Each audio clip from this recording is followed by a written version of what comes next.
Samantha from Scrapmaster's Paradise, and today I'm going to show you how to make a no-sew ruffle for your project. I will admit I don't like pulling out the sewing machine for my cards. Maybe one day I'll have a place where I can set it up, but right now that's just not an option unless I want to take up my desk. So I like to do no-sew projects. So I'm going to show you how I do my ruffle. I went ahead and cut all my layers since the ruffle is going to be the main part of the card. I've got this little Wild Rose Studio stamp. I colored him in on one of my Copic videos, so I'll link to that. I just cut a little 1/8 inch mat to go around my little stamped image. And then for my border strip, I'm going to have this border strip going across the card with the ruffle underneath. And so this is bubblegum large dots pattern paper from Echo Park. I cut it 5.25 this way and then 2.25 this way. And then for the layer underneath it, it's soft suede cardstock. And I just cut it 1/8 of an inch larger this way, the same dimensions, 5.25 going widthwise. And then I have some dark pink damask paper from Echo Park. This is part of their Style Essentials collection. And I cut it at 5.25 square. And then for the card base, I have some rose red Stampin' Up! Cardstock. I just cut it at 5.5 inches going this way, and then folded it in half to make a 5.5 inch card. So I've got all my layers, and so let's assemble parts of these to get them out of the way. Oops, helps if I open that. I'm just going to assemble these layers, get them done, and then I'll show you my nice little ruffle. So I want this paper going this way. I like that way. I don't know which way is up or down. Let's see.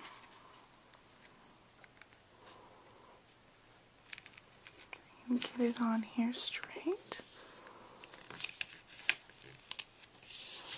Okay, that's pretty good. Let's do this layer, and then I will do... Oh, ran out of glue. Need some more glue. Okay, so I grabbed a refill, and it's just easy to change these out, hopefully, if I don't mess up my nails. Okay, you just pop a new one in. Okay, now we're back in business. So let's finish getting this glue. You have to get it started. There it goes.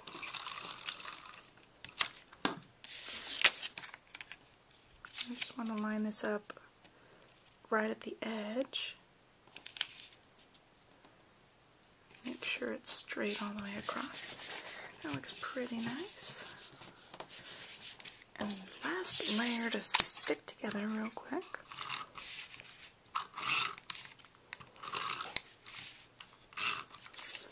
Oops, it's stuck on.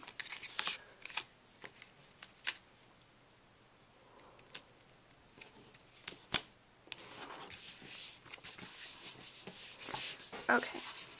All my little layers going, and for my ruffle I like to use a really thick really thick ribbon.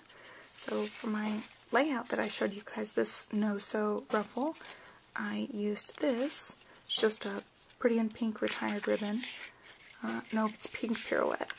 It's just one of their big thick ribbons they had. They retired it. For this one I'm going to use Riding Hood Red striped ribbon. This is 1 1/4 inches thick, so it's a really nice thick ribbon. So that's what I'm going to use. And for the end here, I had cut it for a different project. I'm going to cut it just straight for this project. And a little diagonal. Okay, so that'll get me started. So I told you I was going to add the ruffle to the end of this. And in order to do that, I have a separate little piece that I'm going to hide underneath here. So I'm really going to attach my ribbon to here and then cover it up with this.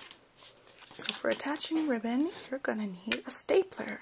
I just have an old stapler here, and I need my scrap paper. Let's move this little guy out of the way too.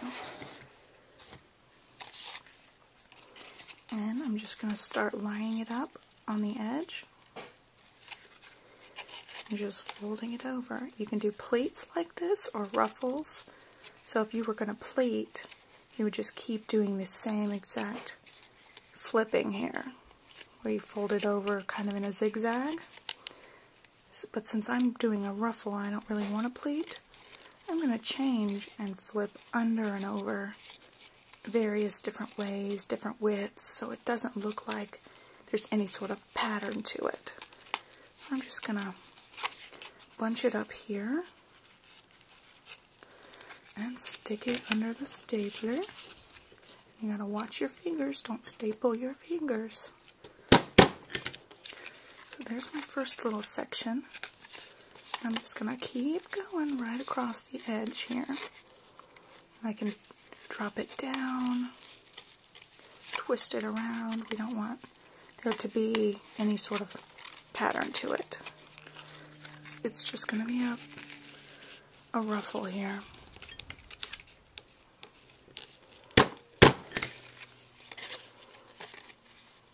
Flip one over, and then I'm going to fold it under.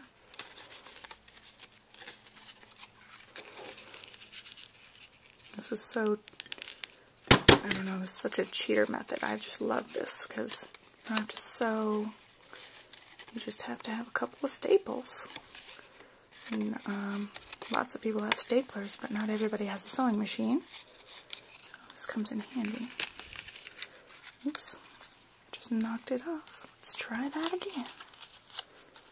You're just bunching it up and stapling as you go. We're almost getting to the end. Let's see, I'll fold two over.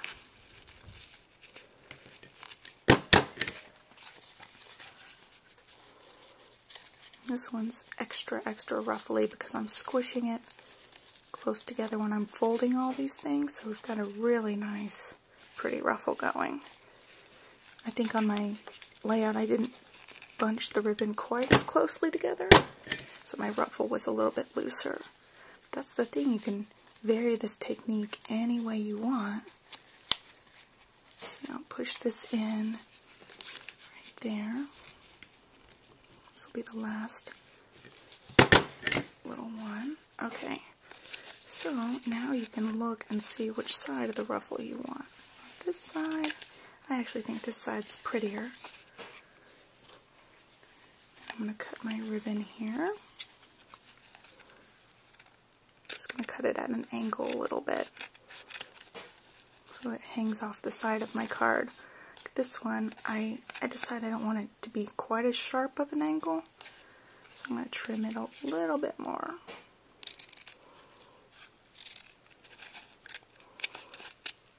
Okay. And so remember, we're going to cover up our staples, so you won't even realize that it's not sewn on there or stapled. Okay. Get our little bits out of the thing, bring our card back. So when attaching this, you've got to make sure you cover up those staples. And what I did with my little scrap piece of cardstock is I cut it just a little bit shorter on both sides. You can see the brown is a little bit longer, so making sure my white is all the way covered up. And for this layer, I want to use a strong glue, so I have Tumble multi-purpose adhesive. This glue will keep layers together for sure. Generally, I'd say you don't want to use a tape runner for this because they're just not going to be strong enough when they've got all this bulky part bending the paper a little bit. It's going to cause your paper to buckle a little bit. Tape runners just can't handle that sometimes.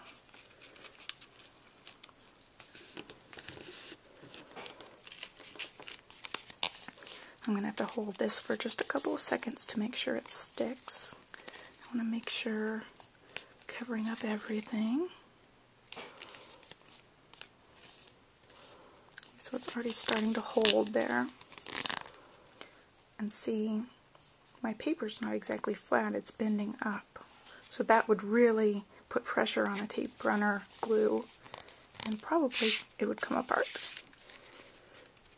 For this, let's make sure we've got everything. Right here, I'm kind of perfectionistic on some things. I don't like this little piece hanging over, so I'm going to trim just that part. It can hang over on the sides, but I don't want it hanging over the top little layer. Let's trim that.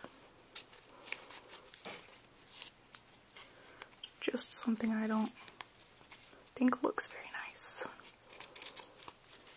Okay, that's much better. It's not hanging over like that.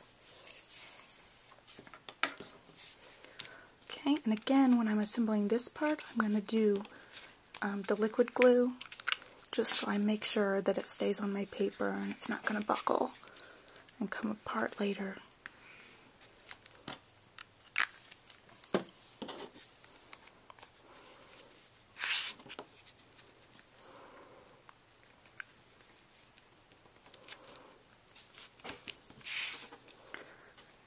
This, it's going to dry quick, so we got to make sure we're lining everything up how we want it.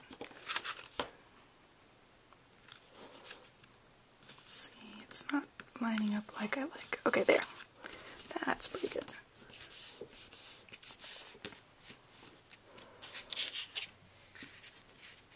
So for this little guy, he's going to squish down some of this ribbon, and I'm going to attach him again with the liquid glue, just so we make sure he stays on there.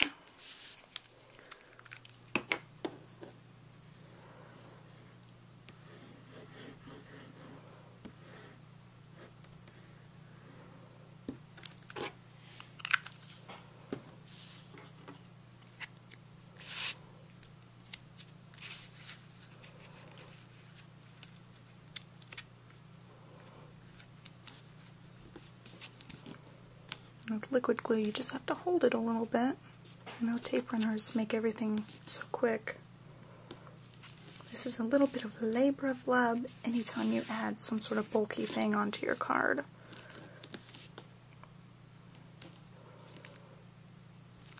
Okay, so he seems pretty stuck. I might have to hold him down a little bit more. Okay, so there's that part, and I'm going to stamp a little sentiment right here. I've got one of the sentiment stamps from the Candy Hearts stamp set from SP & Company. See, it's just a couple of candy heart shapes with a bunch of little sentiments to go inside and a Happy Valentine's Day sentiment. So I just picked one of the little candy heart words, and I'm going to stamp it, I think. Oops, had it upside down. It looked funny for a second. I'm going to just stamp it right there with some Memento ink. It's just going to be a cute little Valentine's card. There it goes. It says, "Be mine." It goes really nicely with this little card he's given out here. So there you have it. There's my little no-sew ruffle. And I finished off my card. You can see the layers are still up a little bit because of that bulky ribbon, but it just looks so cute. Thanks for watching. Bye.